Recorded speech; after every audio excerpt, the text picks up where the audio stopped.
A paz do Senhor, boa noite. Estamos aqui para louvar ao Senhor mais uma vez e convidar você também para louvar, adorar o nome santo do Senhor Jesus e mais uma vez aprender um pouco mais a palavra do Senhor Jesus. Nós vamos orar para começarmos? Pai, nós te louvamos, ó Deus, te agradecemos, Senhor, por tudo que o Senhor tem feito por nós, por esse dia. Muito obrigada, Senhor, pela oportunidade de estar aqui na tua casa para louvar e bendizer ao Senhor, conduzir o teu povo em adoração, em louvor ao teu santo nome. Senhor, que as tuas mãos estejam estendidas sobre cada vida presente, ó Pai, que está nos assistindo, por cada vida que está aqui no templo, trabalhando, ó Pai, para o teu reino, para a tua obra. Que a recompensa do Senhor venha sobre cada um de nós. Nós clamamos a Ti no nome de Jesus, ó Pai. Que os louvores venham encher os lares nesta hora. Que a mensagem, a palavra venha encher os corações, as vidas neste momento, ó Pai. Em o nome de Jesus Cristo. Amém. Glória a Deus.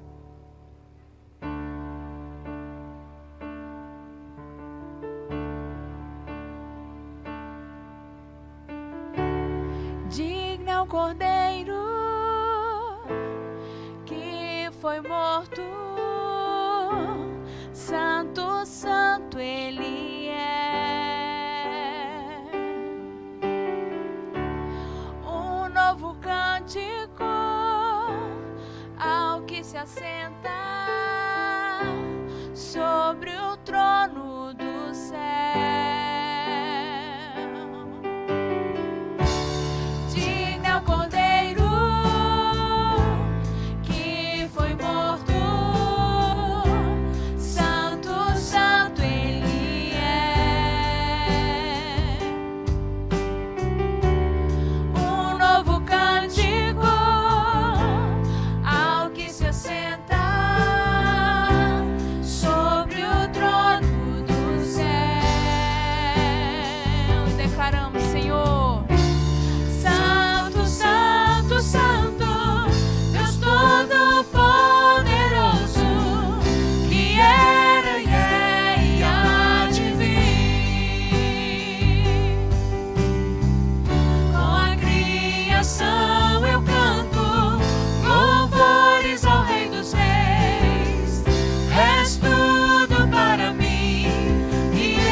Vestido do arco-íris, som de trovão, luzes, relâmpagos, louvores, honra e glória, força e poder para sempre, ao único Rei eternamente. Santo, Santo, Santo,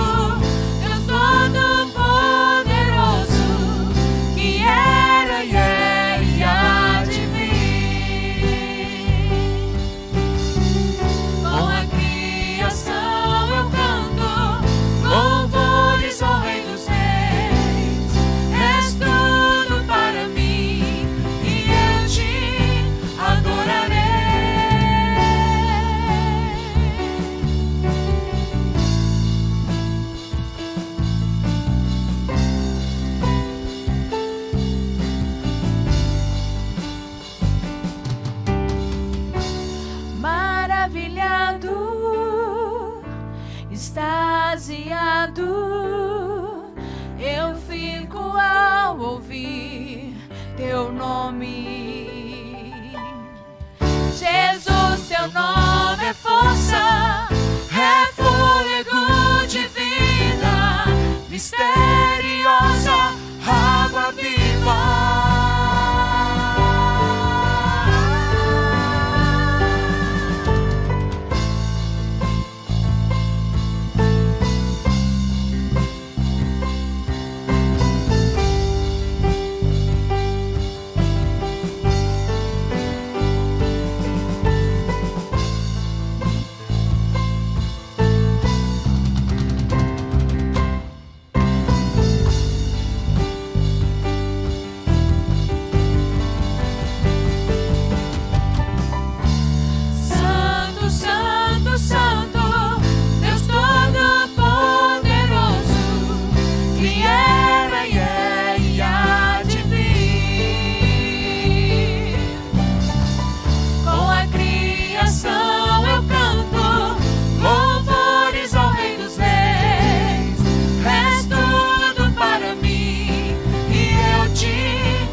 Nós adoramos ao Senhor. Aleluia. Boa noite, pessoal. Graça e paz. Estamos aqui em Santa Maria de Jetibá. Louvamos a Deus pela vida de todos vocês que de alguma forma estão recebendo esta mensagem. Estamos falando há algumas semanas sobre o cenário final da Terra, como que as coisas estão seguindo. E durante todos os tempos tem aquelas pessoas que ficam um pouco distraídas, não? Mas a igreja não pode dormir. A igreja não pode cochilar. Por isso que o tema hoje é para acordar. Acorda a igreja. Então, se você é igreja, porque nós estamos na última badalada. Nós estamos terminando a dispensação da igreja. Nós estamos nos últimos dias da humanidade na terra. E o diabo sabe disso. Lá em Apocalipse 12:12, a Bíblia diz que ele sabe. Ele sabe que está no tempo. E o diabo ele vai criando alguns conflitos com a igreja, com Israel, criando conflito com o reino de Deus. Vamos ler a palavra de Deus como fundamento. E eu vou hoje falar com vocês algumas informações da nossa atualidade, para você dar uma acordada e saber que algumas coisas é para distrair, principalmente a igreja, mas a igreja tem que ficar acordada. 1 Pedro 4:7, o aviso é o seguinte: o fim de todas as coisas está próximo. Sejam criteriosos e sóbrios e dediquem-se à oração. Esse é o conselho da Bíblia. Esse é o pensamento de Deus. Esse é o conselho de Deus quando nós estamos próximo do fim de todas as coisas. Essa terra, tudo que nós estamos vendo, tudo vai chegar ao fim. Então nós temos que ter critério, ser sóbrios e nos dedicar à oração. Ainda em Pedro, mas na segunda epístola, eu vou ler mais 2 versículos. Em 2 de Pedro, capítulo 3, versículo 13. Presta atenção, igreja de Cristo. Nós, segundo a promessa, nós aguardamos novos céus e nova terra em que habita a justiça. Por isso, amados, aguardando estas coisas, procurais que dele sejais achados imaculados e irrepreensíveis em paz. Querido, você que está me ouvindo nessa noite, esses 3 versículos que eu li, eles são compostos de conselhos. O primeiro conselho, ser sóbrio. Segundo conselho, ser criterioso. Terceiro conselho, se dedicar à oração.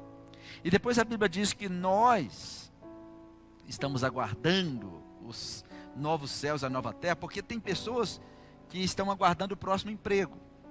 Não que você não possa ter um emprego. Outros estão aguardando o resultado vestibular. Não que você não deva prestar vestibular, deve sim. Mas isso é um detalhe temporário. Se a sua vida se resume no seu trabalho, na sua escola, na construção da sua casa, na compra do seu carro e na construção da sua empresa, você é um miserável. Porque você está envolvido com uma vida de miséria. Porque isso é detalhe temporário. Nós fazemos tudo isso temporariamente, mas devemos ser criteriosos e sóbrios. O que é ser sóbrio? Por que o cristão não consome bebida alcoólica? Porque tira a sobriedade. Por que um cristão não consome entorpecentes? Porque rouba a sobriedade. Tudo que rouba a sua sobriedade é contra a Bíblia, porque a Bíblia aconselha que sejamos sóbrios em todo o tempo. E nós estamos aguardando novo céu e nova terra, porque tudo que você está vendo hoje, tudo que os homens construíram vai chegar ao fim. Os homens ainda continuam construindo, e tudo bem, vamos construir mesmo. Mas quando Deus bateu o martelo, tudo isso não vai passar de nada, e Deus vai reconstruir com as suas próprias mãos.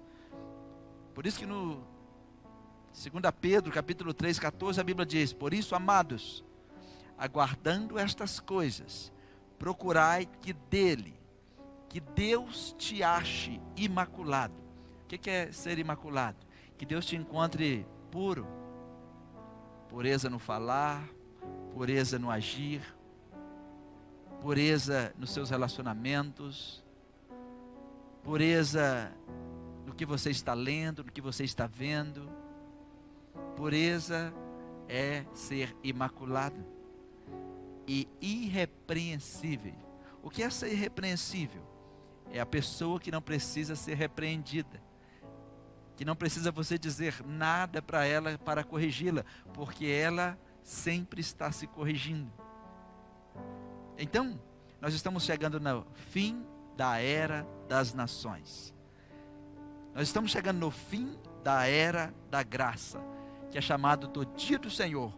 Quando terminar o tempo da igreja, começa o dia do Senhor, que é arrebatamento,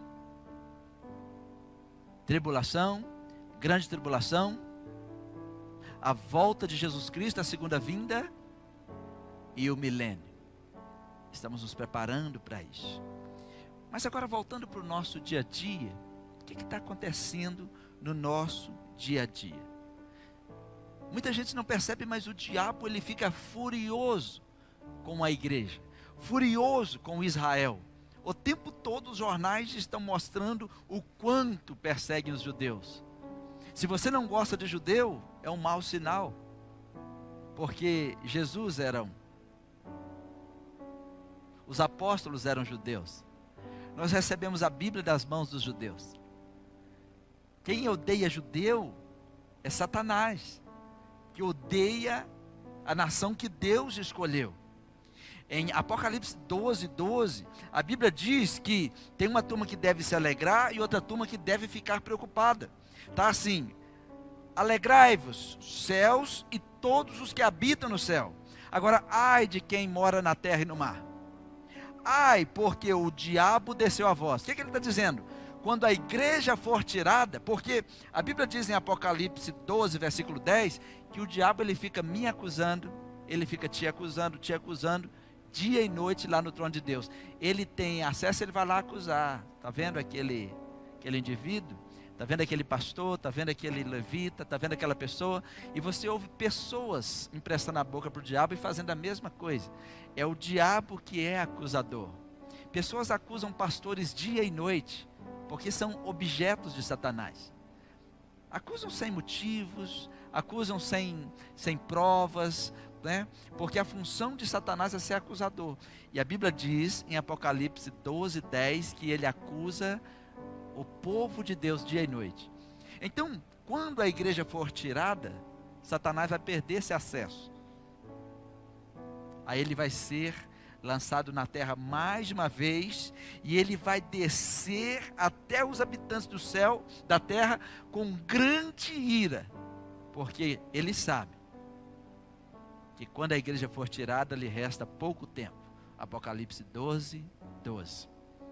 E ele sabe que tem pouco tempo, por isso que ele está endemoniado. E para a gente entender o que está acontecendo, quais são os sinais, porque Jesus disse que é para nós olharmos os sinais, é para nós percebermos como a gente percebe quando a chuva está chegando. E para entender Apocalipse, você tem que entender o que está acontecendo nas nações, você tem que entender o que está acontecendo na Rússia, você tem que entender o que está acontecendo no Oriente, você tem que entender os países árabes, o que eles estão fazendo. Você tem que entender o que os países do norte estão fazendo. E você tem que olhar para a Bíblia, olhar para o relógio de Deus. E você tem que olhar para Jerusalém. Jerusalém está no centro do mundo. Você pode rodar tudo e procurar o centro do mundo, lá está Jerusalém. E a nação do norte, que vai conduzir toda a rebelião durante a grande tribulação contra o povo de Deus, os ponteiros sempre apontam aonde está Moscou, aonde está a Rússia, onde estava Gog e Magog, onde estava essa turma aí. Hoje eles estão lá com outros nomes. Se nós entendermos o panorama político atual, nós vamos ver que Satanás está desesperado. Satanás sempre esteve desesperado. Ele sabe que Jerusalém é o coração do agir de Deus. Então, o que Satanás já fez? Já destruiu Jerusalém 2 vezes. Jerusalém foi sitiada 23 vezes, atacada 52 vezes, capturada 44 vezes. Pensa por que o interesse em uma cidade tão pequena? Por que não capturou Nova York? Por que não foi atrás de... É porque ali é o interesse de Deus. Satanás sempre vai atacar onde interessa a Deus, não é onde interessa a ele. E Deus sempre restaura Jerusalém. Jerusalém teve que ter uma restauração física, porque ela foi destruída. Teve que ter uma restauração política, porque eles foram dispersos. E tem que ter uma restauração espiritual. Prestem bem atenção no que eu vou expor para vocês.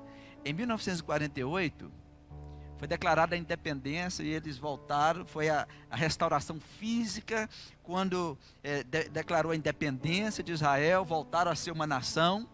E precisava de um voto. O voto Minerva foi de um brasileiro. Por isso que o Brasil é tão abençoado assim. Israel é uma nação hoje porque um brasileiro votou. Deus tem muita coisa com os brasileiros, né? Enche a gente de alegria saber que o Brasil está até nessa restauração. Então, quando em 1948 houve esta independência, eles começaram a voltar. Só que eles só assumiram a área de Jerusalém, a área nova. Quem já foi em Jerusalém com a gente, quando a gente vai visitar Israel ali, nós chegamos num lugar chamado Montes Copos. Então a gente tem uma visão de Jerusalém. E a gente leva o pessoal para visitar a Jerusalém nova. E a gente entra pelos muros da cidade velha. É a Jerusalém antiga mesmo. E essa parte da cidade velha, em 1948, não era de Israel. Israel não conseguiu aquilo ali. Era a Jerusalém bíblica, ainda não era de Israel. Aí o que aconteceu? Jerusalém, desde o cativeiro da Babilônia, nunca mais tinha uma capital. E agora tinha a capital. E eles estavam ali, seguindo. Só que aconteceu que, em 1967, eu trouxe alguns livros aqui que eu queria apresentar para vocês. Esse livro aqui se chama O Impasse de 1967. Eu trouxe para indicar, né? Não sei se vai passar aí, vai. Ok. O Impasse de 1967. Está aparecendo na tela aí. Esse livro, escrito por um judeu, não é um livro gospel, não é um livro de biblioteca cristã, é porque eu tenho livros políticos, né? Eu gosto de ler e preciso. É uma coleção sobre o Oriente Médio. Esse livro aqui conta a história da Guerra dos 6 Dias. Aqui dentro, quem já ouviu falar da Guerra dos 6 Dias? Vamos lá, fazer um teste. Já? 1, já, 2, 3, 4. Guerra dos 6 Dias? 5, 6. A Guerra dos 6 Dias, 1948, Israel era uma nação. Mas, em 1967, de novo o Egito. De novo o Egito se levantando. O Egito, através do presidente deles, chamado Gamal Abdel Nasser, ele convenceu a Jordânia, o Iraque, a Síria, a se juntarem contra Israel. Vamos acabar com Israel, vamos tomar esse lugar aí. Quem eles pensam que são? Eles se juntaram. Naquele momento, a história diz que não só o governo se tornou um. Acabaram com o negócio de esquerda ou direita. Mas todo Israel, todo o povo, eles se tornaram unidade. Eles começaram, ninguém vai nos tomar. Ninguém vai nos arrancar daqui mais. Então no dia 5, aí o que aconteceu? No dia 5 de junho de 1967 começa a guerra. 5, 6, 7, 8, 9, 10. É chamado de Guerra dos 6 Dias. Você pode procurar no YouTube, você vai achar isso filmado. Tem filme, tem documentário, tem livro. Eu estou indicando o livro, porque o livro vai ajudar bastante você. Põe um livro de novo aí. Esse livro aí vai ajudar bastante você a entender a visão política e o que está acontecendo. É um livro extra Bíblia, não tem nada, não é para falar assim, isso é coisa de crente, né? O escritor não é crente, não é da nossa igreja, né? Ele é um judeu e ele escreve, muito conhecido como escritor, não sei se alguém já leu o livro deles, né? E você vai entender. Então, aquela batalha, Israel sozinho, pequenininho, Israelzinho pequenininho, e lá estava o Egito, lá estava a Jordânia, lá estava o Iraque, lá estava a Síria, e eles estavam em volta. Então o que eles falaram? Nós vamos imprensar eles ali dentro e vamos acabar com eles. Só que eles esqueceram que Israel era o povo de Deus. Eles esqueceram que Israel estava ali porque Deus estava reunindo eles depois de séculos, porque desde o século VI, antes de Jesus Cristo, eles nunca mais foram nação. Só que chegou o momento profético deles serem uma nação. E de repente o Egito, aquele Egito, o mesmo, né? Que fez de Israel, que fez, lá estava o presidente. Agora nós vamos conseguir.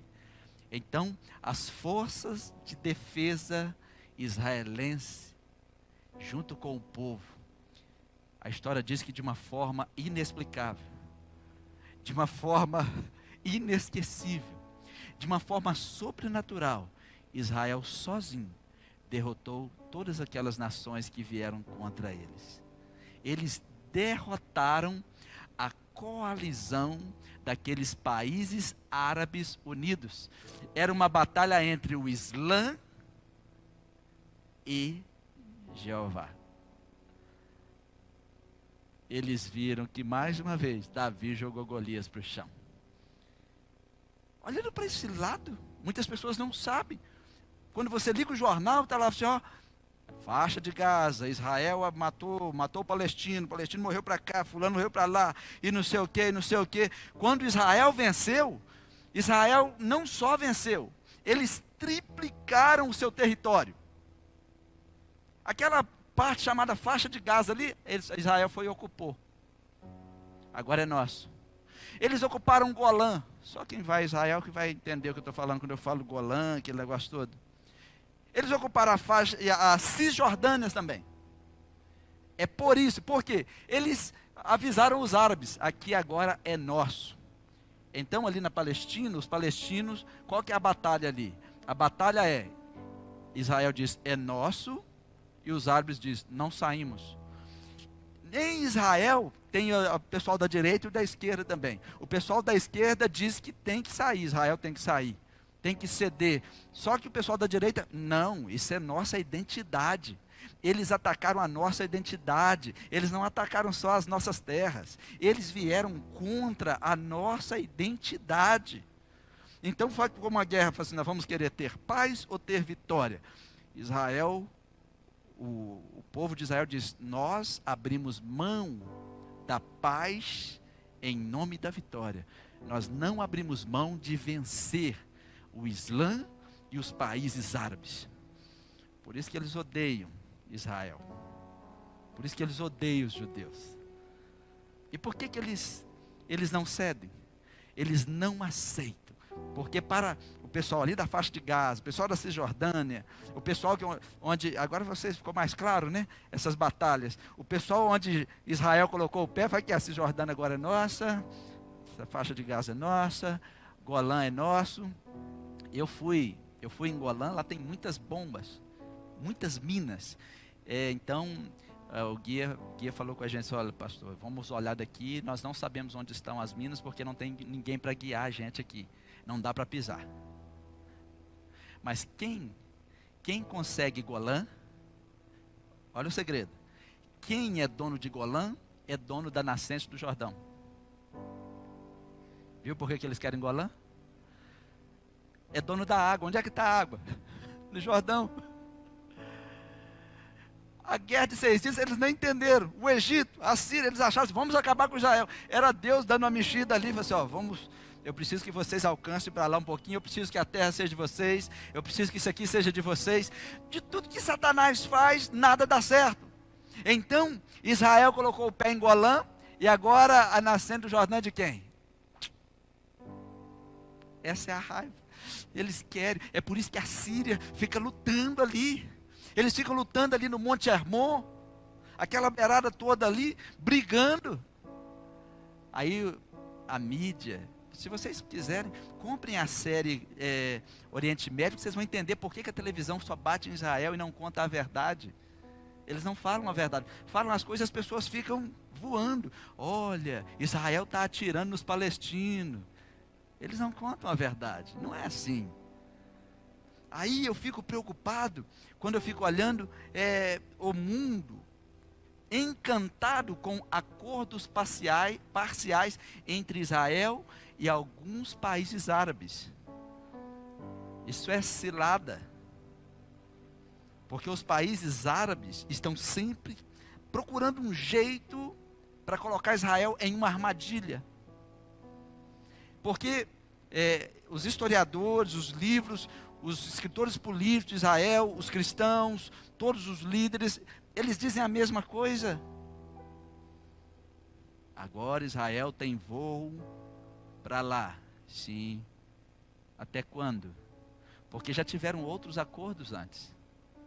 E eram armadilhas. O povo de Deus não deve ceder. O povo de Deus tem que saber o que está acontecendo. A Guerra dos 6 Dias de 1967 mudou a história. Nunca mais Israel teve paz, mas nunca mais Israel deixou de ter vitória.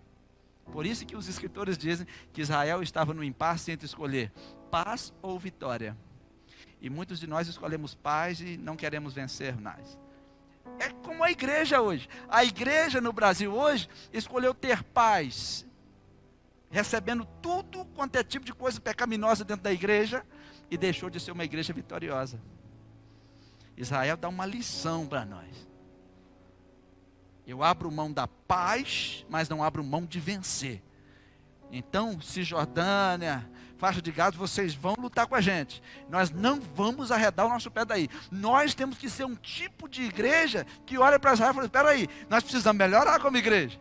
Nós estamos abrindo mão de vencer em nome da paz. E a frase é assim: ser feliz é o que interessa, ser feliz é o que importa. O povo de Deus não, vencer é o que importa. Porque essa é a história da igreja. Eu trouxe um outro livro aqui. Esse livro aqui eu gostaria muito que você lesse. O Comunismo Exposto. Nós estamos em época política, né? O Comunismo Exposto. Olha que livro. Esse livro é do Cleon. Esse livro é fantástico. Você que não sabe nada sobre o comunismo, você gosta de votar em todo mundo, né? Aqui, eu vou abrir aqui na página 337, não precisa nem olhar não. Só para você ver como que esse livro é fantástico. Eu falei aqui que nós temos que saber muita coisa da Rússia, né? As 45 metas atuais do comunismo. Tem muita coisa escrita, eu vou ler aqui algumas metas. Meta número 1, a aceitação por parte dos Estados Unidos da convivência como a única alternativa à guerra nuclear. Porque a guerra nuclear, João não tinha o vocabulário de falar assim: vai ter uma bomba nuclear. Ele falou assim: olha, vai cair fogo do céu, vai contaminar a água, vai contaminar tudo, e o sol vai escurecer, ninguém vai ver nada. O que é isso, gente? Guerra nuclear. Primeiro, 45 metas do comunismo. Vamos ler a segunda. Disposição dos Estados Unidos a preferirem capitular a começar uma guerra nuclear. Quarta, vou pular aqui. Quarta meta, permitir o livre comércio entre todas as nações. Porque, mesmo aquelas de filiação comunista, ainda que haja a comercialização de artigos que possam ser usados para a guerra. Porque o livre comércio mundial é uma armadilha, é uma ideologia comunista, porque aí vai poder vender e comprar o que você quiser em qualquer lugar do mundo, armas, bombas, coisas que as constrói. Olha a outra meta, a concessão de empréstimo a longo prazo para a Rússia e os países satélites soviéticos. Para quem que eu falei? Para a Rússia, né? Deixa eu ver se tem mais alguma coisa da Rússia aqui. O reconhecimento da China vermelha e sua admissão na ONU. Esse livro não é novo, viu? Atualizei aproveitei a quarentena, atualizei a biblioteca. A configuração das Alemanhas ocidental e oriental como estados separados, apesar da promessa de 1955 de resolver a questão. Por que está aqui a Rússia e a Alemanha? Gente, está em Apocalipse. Que na guerra de Armagedon é Rússia, Alemanha, os países orientais, como China, etc e tal, né? Os países árabes. Preste atenção no que eu estou falando com vocês. Eu estou falando do cenário que já está sendo preparado. Eu não vou falar o que está no livro, porque o livro é grande. Eu estou só pontuando. Eu gostaria que vocês comprassem esses livros que eu estou indicando para você. Resistir a qualquer tentativa de declarar o Partido Comunista ilegal. Uau! Permitir que os estados satélites da União Soviética tenham representatividade na ONU. Eles querem, mas que querem entrar na ONU. Usar das decisões técnicas dos tribunais para enfraquecer as instituições básicas, afirmando que suas atividades violam os direitos civis. Meu Deus, acho que vou sentar aqui para me ler mais um pouco. Ocupar posições chaves no rádio, na televisão, no cinema e na internet. Usar as revoltas estudantis para fomentar protestos públicos contra programas ou organizações sob ataque comunista. Infiltrar a imprensa, controlar as resenhas literárias, as redações editoriais e ocupar cargos diretrizes. Apresentar a homossexualidade, a degenerescência e a promiscuidade como algo normal, natural e saudável. Página 355. Quebrar os padrões culturais de moralidade através da programação de pornografia e obscenidade em livros, revistas, filmes e rádio e TV. Quem consegue assistir uma série da Netflix com a sua família? Consegue? Que não tenha pornografia?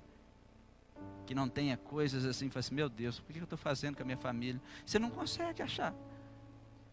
Desenhos animados com cenas eróticas. Eu fiquei, isso aí. Falei com meus filhos, nunca mais, vocês não ligam nisso aí mais. Por quê? Essa é a agenda do anticristo.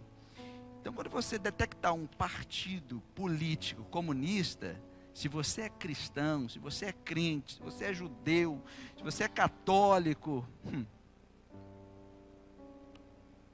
dá um passinho para trás e saiba que eles têm uma agenda contra nós.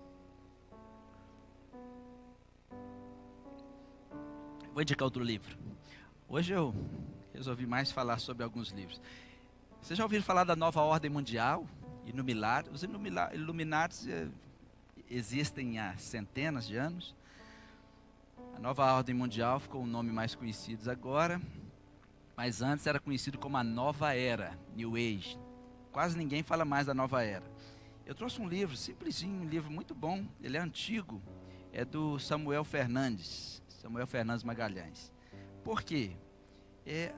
A Nova Era agora se escondeu atrás da Nova Ordem Mundial, e agora a Nova Ordem Mundial estão lançando livros, fazendo artigos na internet, dizendo que é um movimento político, social, entre outras coisas. E as pessoas gostam disso, né? Mas isso está dentro da agenda comunista também. Então, quando você entra para a Nova Era, no livro de Nova Era, você vai ver como eles usam a tatuagem. Muitas tatuagens, vejo no corpo das crianças aí, dos jovens, dos adolescentes, são todos símbolos de Nova Era, né? Não sei se dá para vocês verem aqui, deixa eu colocar alguns aqui. Vê aí, Fábio, se dá para... Dá não, né? Dá para ver nada não, né? Dá para ver? Olha só esse símbolo. E os meninos vão tatuando, eles vão colocando no corpo, e aí acaba não entendendo e virando um outdoor do anticristo pela rua, e acham bonitinho, né? Olha só, inofensivo. Isso tudo é símbolo da Nova Era, olha só. Tá dando para ver? Vê aí no celular, vê se está dando para ver o pessoal que está aí. Assiste aí, por gentileza. Isso é tudo hoje. Alguns tatuadores, né? Eles usam isso aqui, é lógico, a maioria desavisado, né? Mas os instrutores da nova era sabem o que estão fazendo, né? E os meninos acham tudo bonitinho e vai colocando no corpo, vai reproduzindo na sua pele. Então, assim, compre esse livro para você conhecer pelo menos os fundamentos da nova era, da nova ordem mundial, né? Esses tem tudo, porque o diabo não está brincando de ser diabo, não, viu, gente?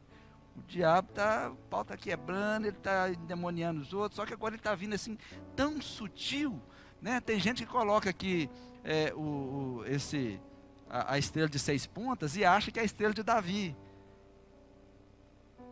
Isso aqui não é a estrela de Davi. Isso aqui é da nova era, isso é outra coisa. Ela tem 6 pontas, não é? Olha que florzinha, a flor de lótus. A flor de lótus foi usada. Já viu aquelas mulheres, aquelas mulheres que andam na ponta do pé, como é que chama? Hã? Aquelas que cortam o pé, né? Lá do Oriente, lá. Japonesas? Aquelas que tem um sapatinho pequenininho, elas andam desse jeito assim. Já viu que o pé é pequenininho? Na época dos impérios, há séculos atrás, as mulheres eram classificadas como nobres, ou princesas, ou lindas, quando elas quebravam os ossos dos pés. Elas tinham que quebrar, porque quanto menor o pé, mais luxuosa era a mulher, e era sinal de virtude, sinal que ela era alguma princesa, sinal que ela era de alguma família importante, né? Então, quanto menor o pé, por isso o pezinho pequenininho. Uma hora eu vou falar disso aqui para vocês, né? Olha só, a flor de lótus, que representa isso aí.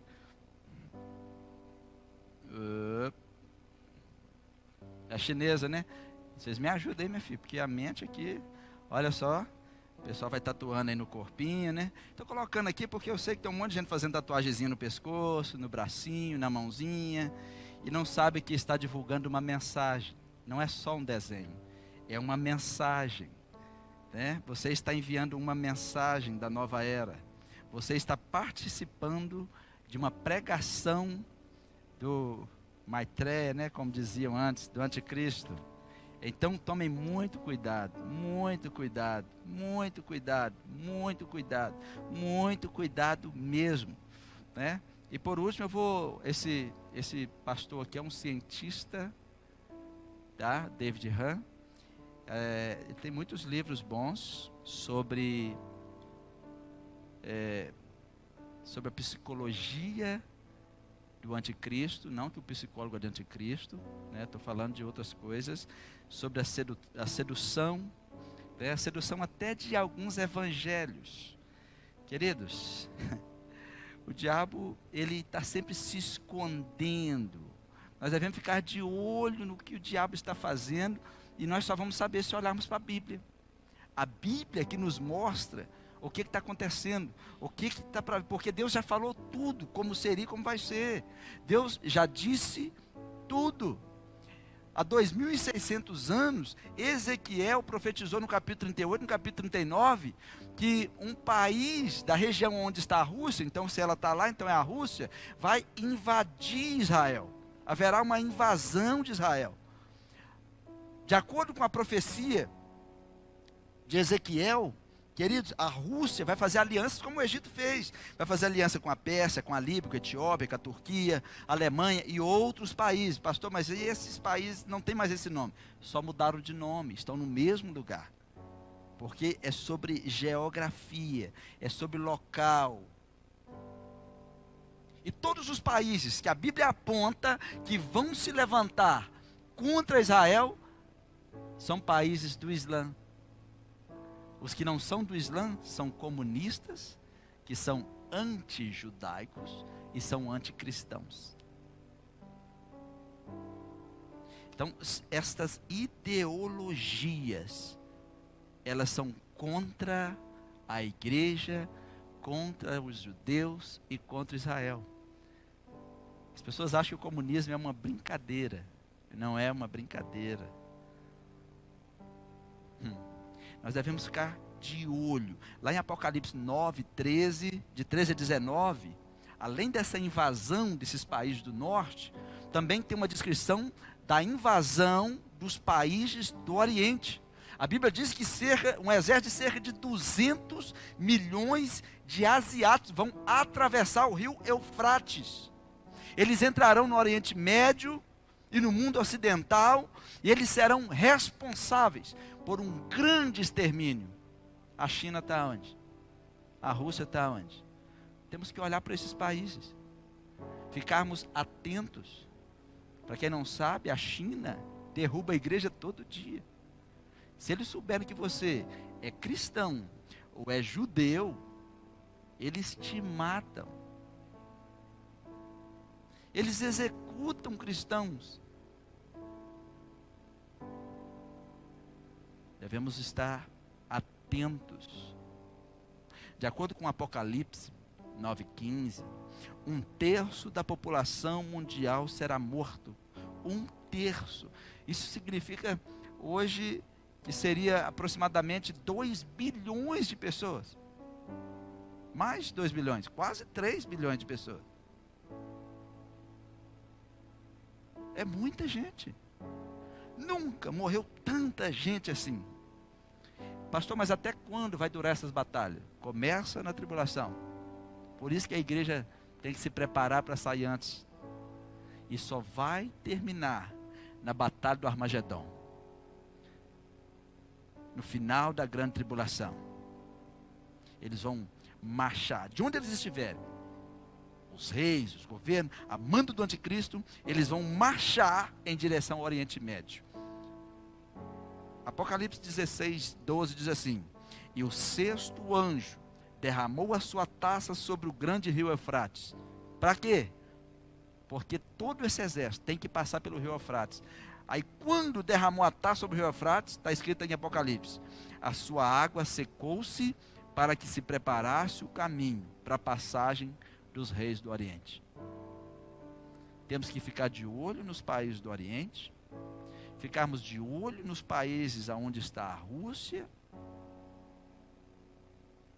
temos que ficar de olho em todo o movimento dos países, porque a luta de Israel com seus vizinhos é uma luta do Islã contra eles. Se você ler a história, você vai perceber que eles não aceitam. Só que o Estado Islâmico é outra coisa. Esses acordos que nós estamos vendo agora, esses acordos parciais com Israel, de abrir aeroporto, de permitir negociação, algumas coisinhas, é porque esses países tiraram os olhos de Israel, da faixa de Gaza, e colocou os olhos no Estado Islâmico, porque o Estado Islâmico está envergonhando eles. Mas a batalha deles é a mesma. Só que eles não lutam do mesmo jeito. Mas na tribulação e na grande tribulação, as coisas não vão ser do jeito que estão agora. A humanidade vai ser vítima de bombas nucleares, poeiras radioativas. Muitos morrerão no momento e outros vão seguir morrendo. Vão clamar pela morte. A Bíblia diz que os homens vão pedir aos rochedos: cai sobre nós. Vão gritar pela morte. Quase ninguém está contando, mas a guerra biológica também estará. Muitos países agora estão deixando de investir na bomba atômica, porque descobriram que eles podem fazer mais estragos com bombas biológicas, com vírus, bactérias. Eles podem isolar nações, eles podem atingir um povo específico. E é o que está acontecendo agora. Ninguém está divulgando. O homem adquiriu uma tecnologia tamanha, capaz de causar a sua própria destruição, e não está percebendo. Só que nós estamos distraídos com a tecnologia social. Mas as redes sociais é para distrair, para que ninguém veja o que a tecnologia está realmente fazendo. A internet das coisas já chegou. Antes nós usávamos a internet, agora a internet nos usa. Antes você entrava num site, para pesquisar alguma coisa. Depois, você passou a entrar no site para assistir alguma coisa. Depois, além de pesquisar, de assistir, agora você assiste e ainda compra alguma coisa.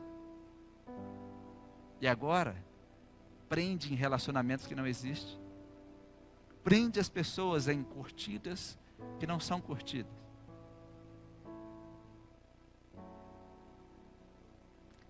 São simplesmente armamentos que estão sendo preparados. Pastor, é proibido usar? Não. Todas as coisas me são lícitas, mas tem coisa que não convém. Então nós devemos nos policiar, devemos amadurecer e devemos ficar olhando para o que Deus está fazendo. Eu disse para vocês que hoje eu também falaria quem é a mulher de Apocalipse 12. Por quê?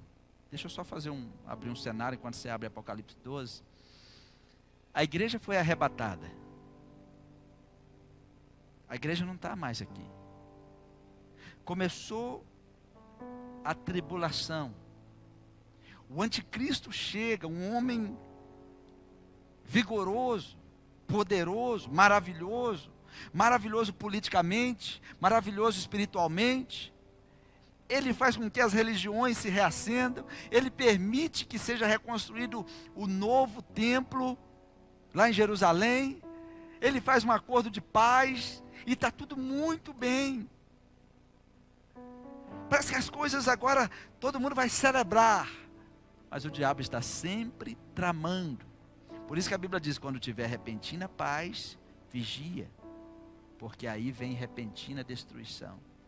E Israel estava todo feliz. Israel estava feliz porque vamos agora fazer nossos sacrifícios, nós vamos agora cultuar o nosso Deus. Mas a Bíblia diz que esse pacto é só 3 anos e meio. Quando fechou esses 3 anos e meio, ele foi lá e se sentou no lugar. João estava se referindo a um dos líderes da sua época, que colocou uma leitoa em cima do altar, para humilhar o povo de Deus, porque vocês sabem que judeu e porco, eles não comem porco, não tocam em porco, porque é símbolo de impureza. Está dizendo que aquele porco do anticristo, ele vai sentar no altar no lugar de Deus, ele vai exigir adoração no final dos 3 anos e meio, e Israel vai dizer o quê? Não. Então, ele vai começar a perseguir Israel. Aí nós entramos em Apocalipse 12, que a Bíblia diz assim: e viu-se um grande sinal no céu, a mulher vestida de sol, tendo a lua debaixo dos seus pés, uma coroa de 12 estrelas sobre a cabeça. Gente, está muito simples, não? A mulher vestida de sol. Versículo 2, e ela estava grávida. Não pode ser a igreja, porque a igreja é uma noiva. Nenhuma noiva vai grávida para o altar, porque noiva não faz sexo antes do casamento. Nenhuma noiva vai grávida para o seu casamento, biblicamente. Pastor, eu conheço muitas que vão. Eu agora estou falando de Bíblia. É por isso que a gente diz que as mulheres têm que se guardar, porque representa a noiva de Cristo.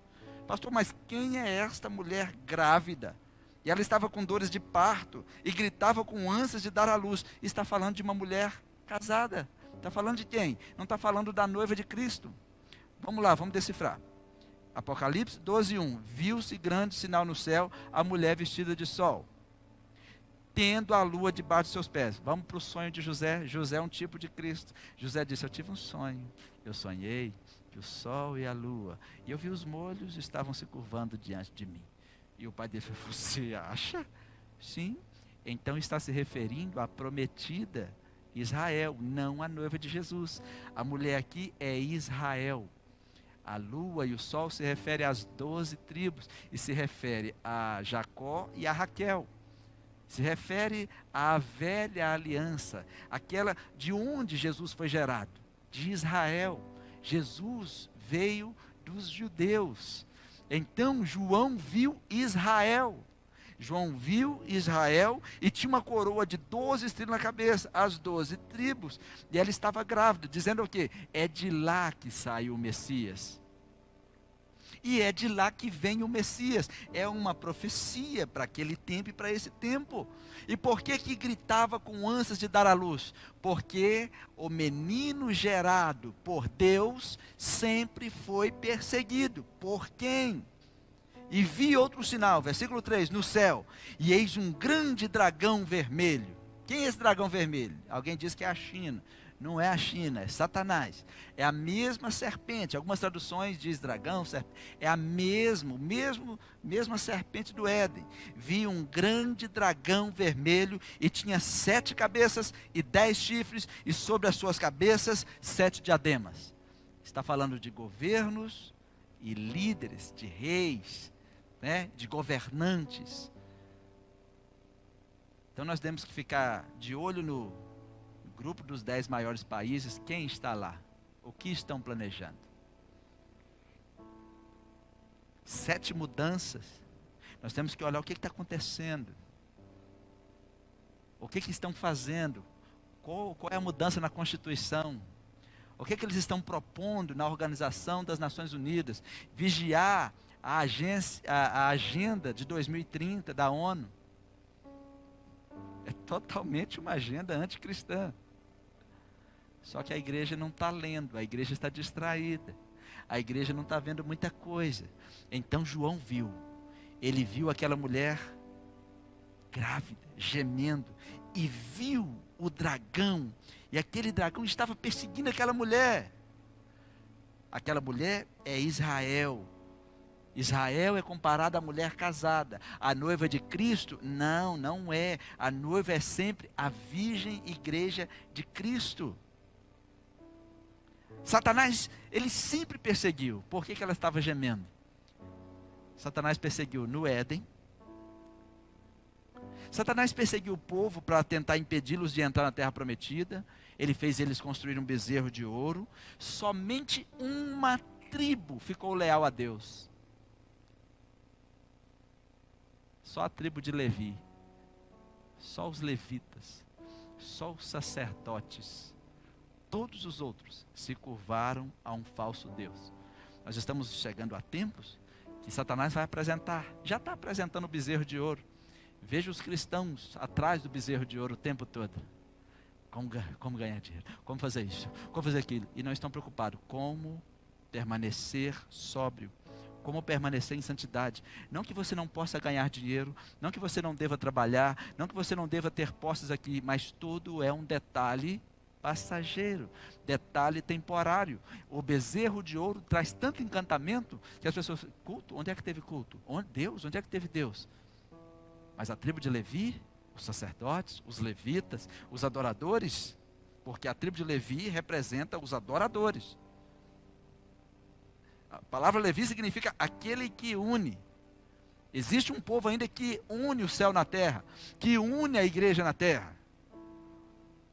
Agora, as outras pessoas que estão distraídas, quando vê o bezerro de ouro, eles tiram os olhos de Deus e olham para o bezerro de ouro. E todos eles morreram no deserto, não entraram na terra prometida. Eu conheço muita gente, vocês devem conhecer. Bezerro de ouro é o... culto não, eu tenho um bezerro de ouro para adorar. Domingo não, eu tenho um bezerro de ouro para adorar. Eu não posso ir no culto, eu não posso assistir esse culto na terça, eu não posso ir no ensaio, eu não posso pregar, eu não posso tocar, porque eu tenho um bezerro de ouro para cuidar. Todos os que escolheram o bezerro de ouro se deram mal. E o diabo sabe como fazer, ele sabe como encantar as pessoas. Qual é o seu bezerro de ouro? O que está te encantando e fazendo com que você esqueça Deus? Porque essa é a estratégia de Satanás. Ele sabe, em Apocalipse 12:12, que resta pouco tempo para ele. Então ele precisa levar a maioria de pessoas com ele. Por quê? O inferno foi feito para quem? Para o diabo e seus demônios. Não foi feito para o homem. Mas o diabo está levando um monte de homens com ele. Levando um monte de almas com ele para o inferno. Ele fez o bezerro de ouro para quê? Para tentar desviar o povo. Ele não queria que nascesse o Salvador. Depois ele fez o quê? A corrupção moral. Lá em Sitim, dando ouvido ao falso profeta Balaão, para atacar o povo de Deus de novo. Ele sabia que Davi carregava a profecia, carregava a promessa, que dali saía o Jesus que ia sentar num trono perpétuo. O que ele fez? Ele fez Davi cair. Mas Deus foi lá e levantou Davi de novo, tentando impedir a linhagem. Ele tentou exterminar todos os meninos na época de Herodes, mas nada. Lá no Egito tentou exterminar todos os meninos na época de Moisés. Se Fai-Puá entrar em ação, era as parteiras, não, nós não vamos matar ninguém. Queridos, eu quero parar aqui hoje, porque o cenário é muito grande, né? Satanás, ele sempre perseguiu Jesus, o Filho. Mas como ele viu que perdeu na perseguição de Jesus, quando ele achou que matou Jesus, ele viu que Jesus ressuscitou. Não conseguindo perseguir Jesus, então ele parte para cima de Israel e da igreja. Enquanto ele puder, ele vai perseguir Israel e a igreja. Durante a tribulação, a igreja não vai estar aqui. Ele vai perseguir todos aqueles que se declararem seguidores de Cristo. Ele vai perseguir os 144 mil, ele vai perseguir as 2 testemunhas, ele vai perseguir a igreja, os remanescentes que são os mártires. Pastor, mas vai ter mártires? Sim. Os mártires vão estar aí.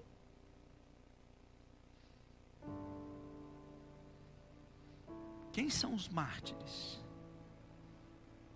São aqueles que não foram no arrebatamento.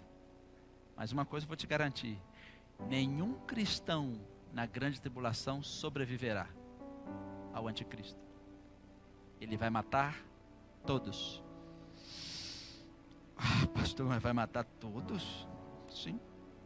Ele vai matar todos. Ele vai matar todos. Por isso que a Bíblia diz que chegaram no céu aqueles que vieram da tribulação. Não é assim que a Bíblia diz? Aí está chegando aí aqueles que vieram da tribulação. Já tinha uns aí que tinham chegado, então eles estão debaixo do trono clamando: até quando, Senhor? O Senhor vai fazer justiça?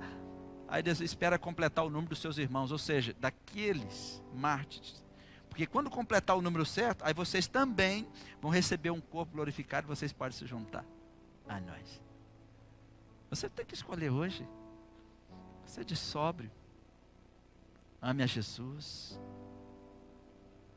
Aquela mulher que fugiu, ela foi perseguida.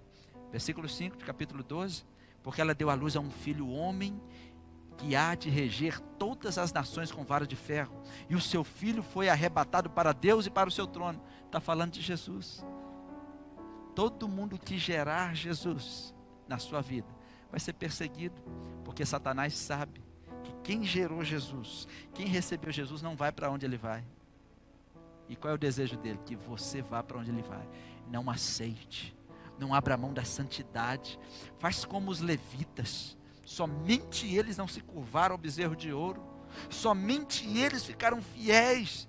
E a mulher fugiu para o deserto, onde já tinha lugar preparado por Deus, para ali ficar alimentada durante 1260 dias. 1260 dias corresponde a 3 anos e meio, 42 semanas. Porque a tribulação é 3 anos e meio e 3 anos e meio. Durante os 3 anos e meio, primeiro é paz. Mas aí Satanás vai perseguir a igreja e eles vão para o deserto. Aquela mulher fugiu para o deserto. E que a Bíblia está dizendo? Israel vai fugir para o deserto.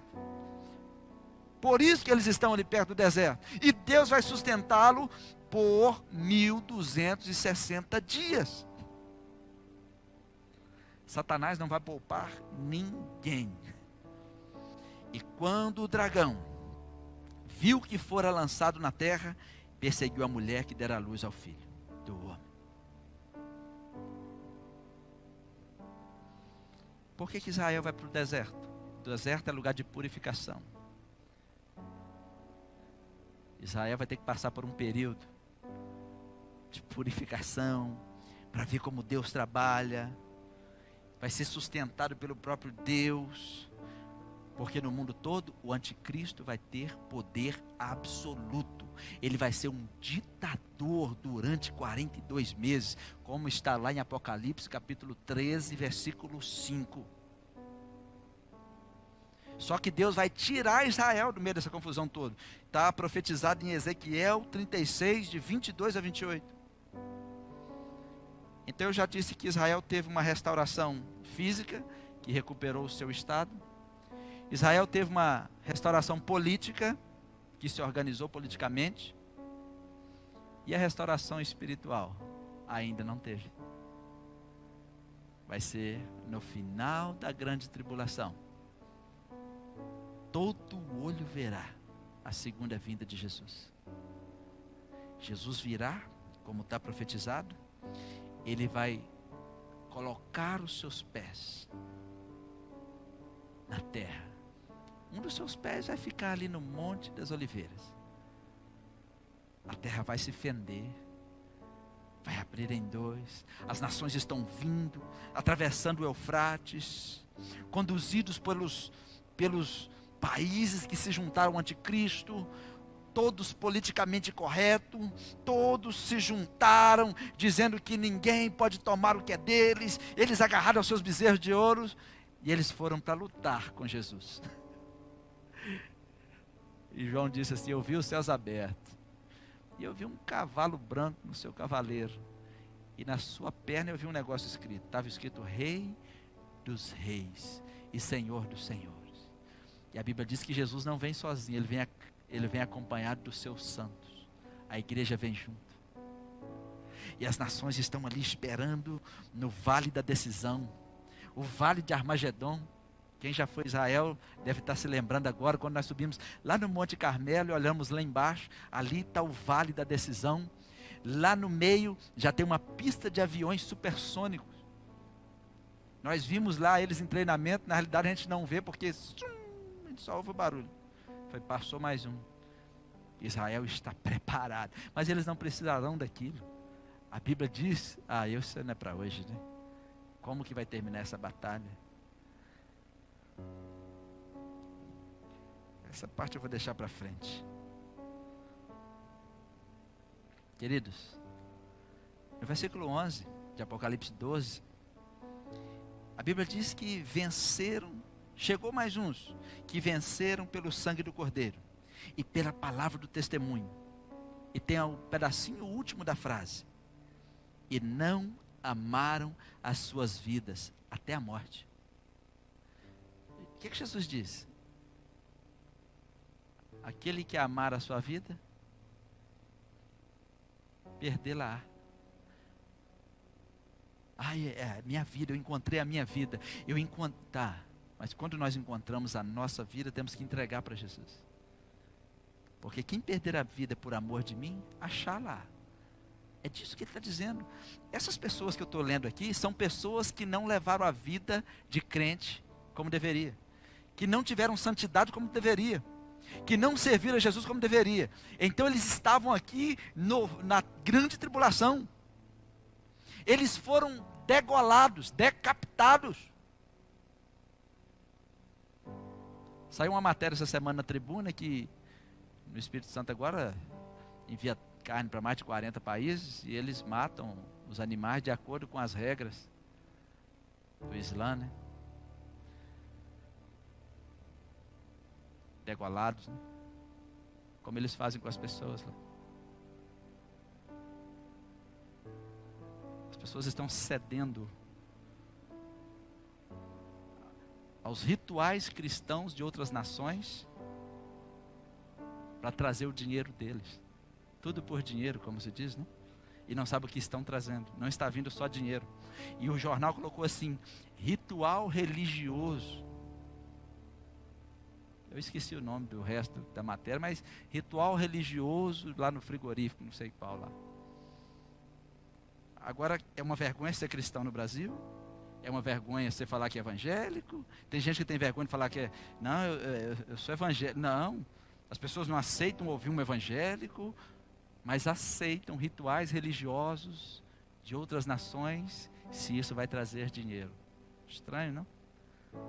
Mas tudo são sinais.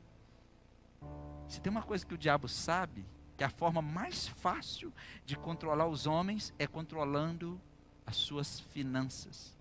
Quem controla o seu bolso te controla. Por que eu estou dizendo isso? A Bíblia diz que quem não aceitar o sinal da besta não pode comprar e nem vender. Então quem controla a sua capacidade de comprar e vender, controla você. E o anticristo está mostrando o poder dele.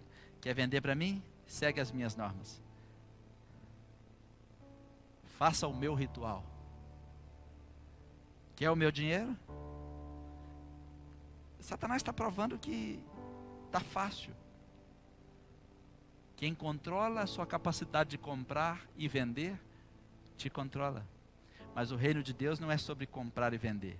É por isso que o reino de Deus é sobre semear e colher. Quase ninguém entende isso. Os amantes do bezerro de ouro se firmam em comprar e vender. Mas os servos do reino de Deus estão focados em semear e colher. Semana que vem eu quero continuar com você. E tenho mais informações de Deus do que está acontecendo na atualidade. Talvez eu traga mais alguns livros para te atualizar, né? Porque está muito difícil assistir televisão. Eu brinquei que essa semana eu cheguei em casa, cheguei do culto rosa, nunca ligo a televisão, eu quase não vejo televisão, mas no domingo muito menos. Aí eu não sei o que a gente estava fazendo, que estava lá na cozinha, falei, vou ligar a televisão, ver o que passa de domingo à tarde. Você acredita que tem programa da Eliana até hoje? Eu falei, meu Deus, ainda tem? Eu pensei que ela tinha aposentado, alguma coisa assim. Aí eu mudei para a Record, programa do Faro. Eu falei, gente, tem gente que assiste? Eu não estou falando que é bom, que é ruim, não, porque eu não sei o conteúdo que tem. Mas eu falei, meu Deus, olha só, ainda tem o programa do Faro. Deve ter uns 20 anos que ele faz esse programa, né? Os crentes não estão lendo, estão distraídos.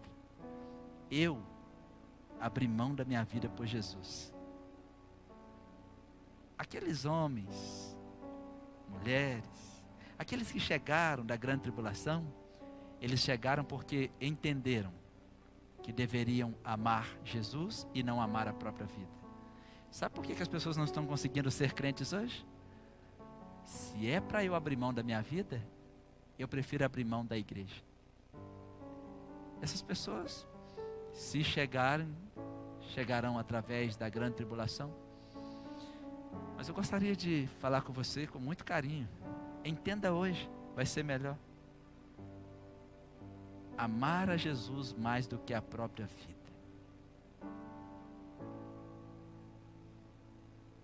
Perder a vida por amor a Jesus.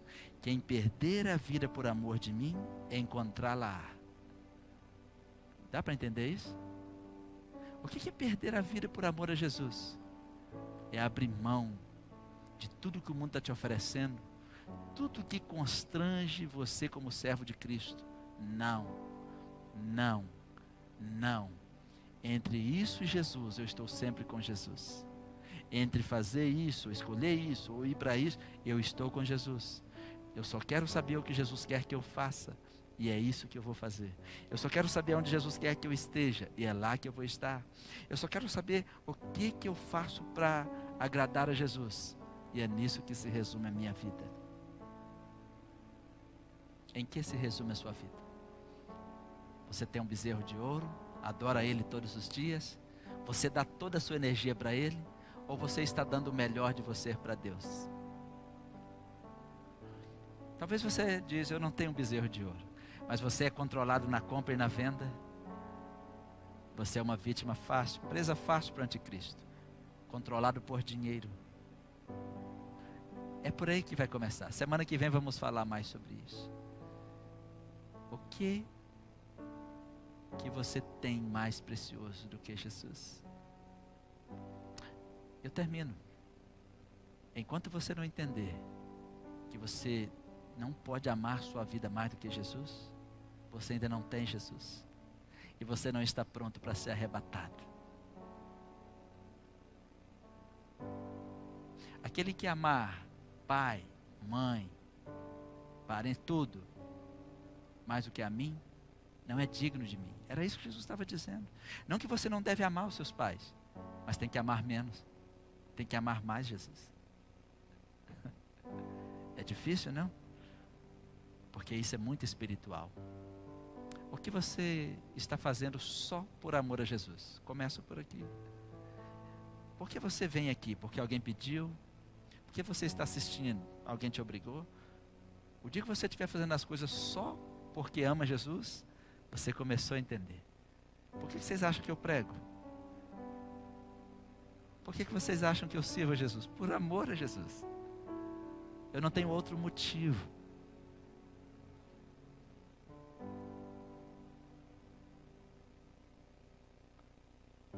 Por que você faz o que faz? Se você conseguir me dar a resposta, você já me disse se você está pronto ou não. Tudo que você faz é por amor a quem? O resultado é para quem? Se é por amor a você mesmo, você está fora. Se é por amor a outra pessoa que não é Jesus, está fora.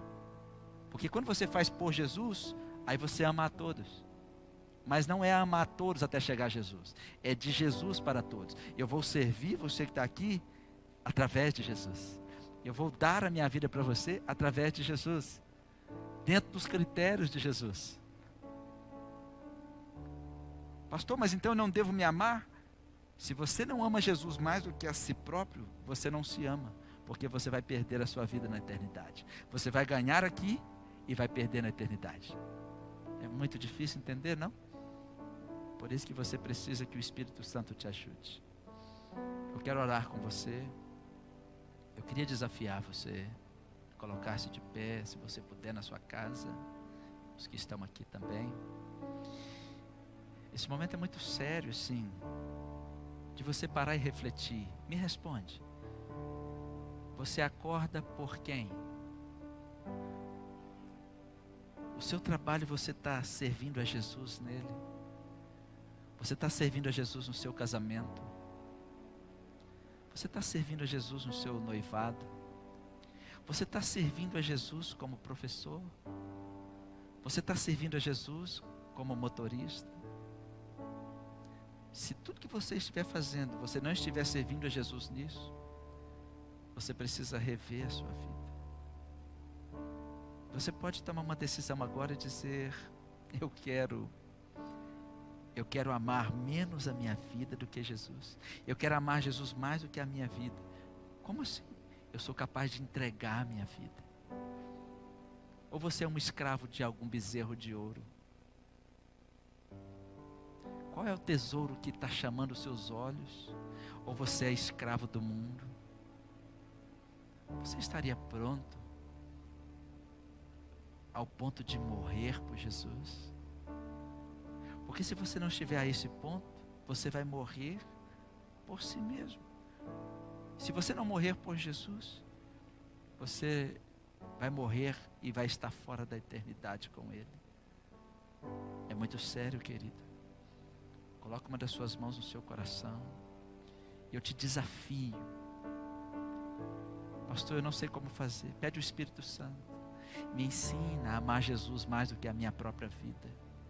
Eu não quero ser enganado pelo mundo. Eu não quero ser enganado pelo diabo, por Satanás. Eu não quero passar uma vida aqui e depois ir para o tormento eterno. Porque aqui é tudo um detalhe passageiro.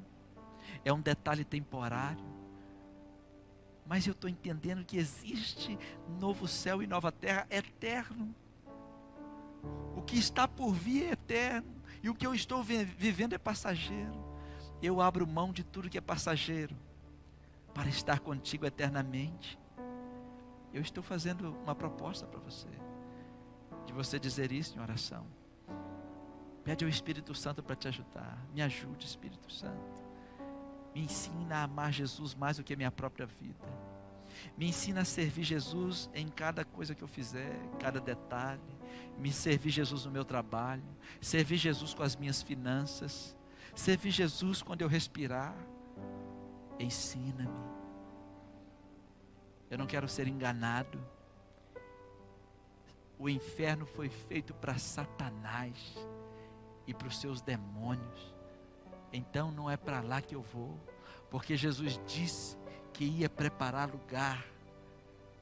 E se não for assim, Ele não nos teria dito. E Ele tem um lugarzinho para cada um de vocês que estão me ouvindo. Mas precisa entregar para Ele. Talvez o diabo falou com você hoje, para você arrancar a própria vida. Alguém mandou uma mensagem para mim hoje, desistindo da vida. Eu disse para essa pessoa, então entrega essa vida para Jesus. Ele quer. Como assim? Você está respirando, Ele vai cuidar de você respirando. Ele vai reativar você. Jesus tem um propósito na sua vida. Jesus te ama.